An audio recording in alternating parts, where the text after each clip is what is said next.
Hello good morning साथीहरू। आजको मेरो खाना फर्सीको मुन्टा, यो अन्डा बनाई, यो डल्ले खोर्सानी तिलको अचार, दाल, मेरो पापड, काँक्रा, पानी। साथीहरू के खानुभयो होला? मेरो चाहिँ यस्तै छ खाना।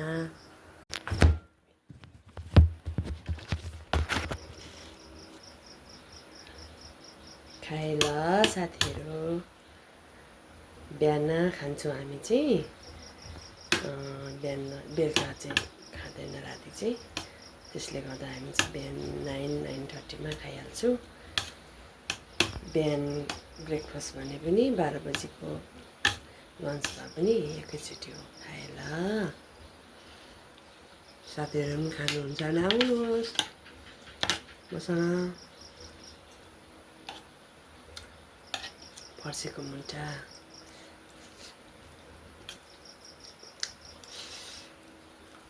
मिठो भएछ। आफै पकाएको आफै मिठो त हुनु पर्यो नि। अर्कोले पकाएर दिएको हो भने चाहिँ छि मिठो छैन भन्थ्यो होला। आफै पकाएको आफै मिठो।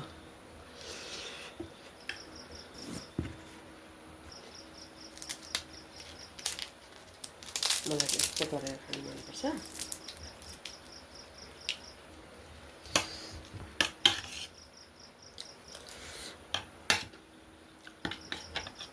डल्ले खोर्सानीको अचार, काँक्रा मेरो फेभरेट हो। काँक्रा